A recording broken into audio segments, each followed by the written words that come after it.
So if you would have asked me a year ago, Ryan, would you go with the Snow Peak Takibi Tarp? I probably would have said no. In fact, I think I did, and I have a video to replay back here where I was talking about why I chose the regular Hexa Tarp over the Takibi Tarp. Let's just roll that clip real quick. Really like it. I was thinking I want to go ivory, and that does look cool together too, and the Takibi Tarp has its benefits. But we ended up opting for just the regular one, the regular version, for a couple of reasons actually. Mainly because we just thought maybe it'd be a little bit dangerous having the fire under the tarp with our son, our 2-year-old. We were worried that, you know, Emmett might burn his hands, or like basically even when it's cooling down, we'd have to wait a while before we can even sit under here and use the place.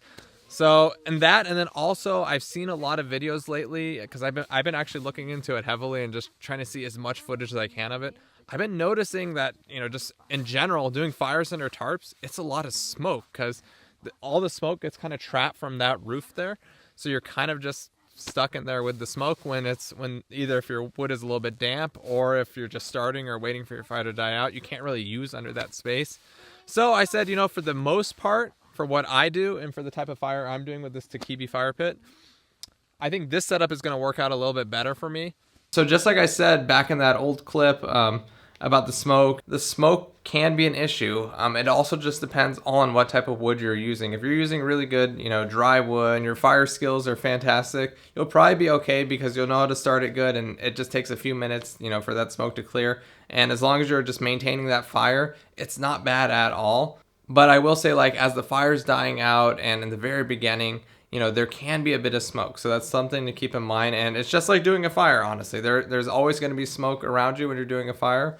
But underneath that tarp, you know, depending on the wind direction, it might blow one way or the other. So just keep that in mind as well. I think it's a really good option as a tarp because there aren't really any drawbacks. It's just really nice having that liner for situations where it's rainy and it's cold and you still want to do a fire. Maybe you want to cook on the fire because you can't really do that in the rain. And that's really the reason why I got that, because I wouldn't feel comfortable doing a fire under my regular Hexa Tarp. And I have to say, just camping with it in the rainy weather, having that fire under there, it was really nice. So I do get asked all the time, are there any differences between the regular Hexa Tarps and the Takibi Tarps? And there are slight differences in the coatings and just minor things like that, but they are honestly pretty much the same thing. I mean, it's gonna work really well in wet weather, of course, and it's gonna work really well in dry weather. They set up identically. The Takibi Tarp does have extra spots to hook in the fireproof liner, so that's something to keep in mind there.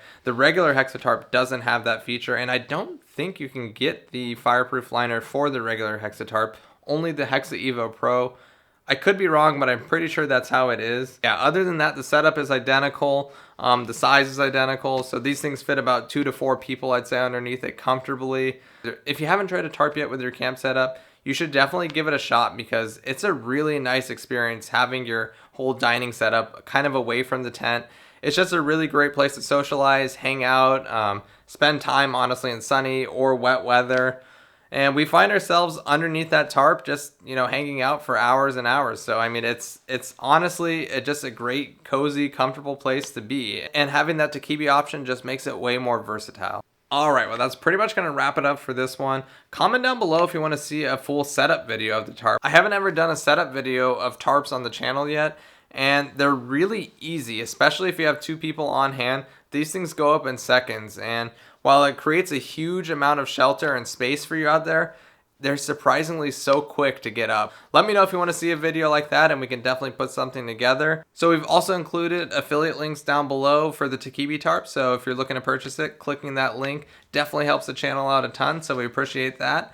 If you have any other questions at all, make sure to comment down below. We can always chat more. As always, I'll catch y'all in the next one, and take care.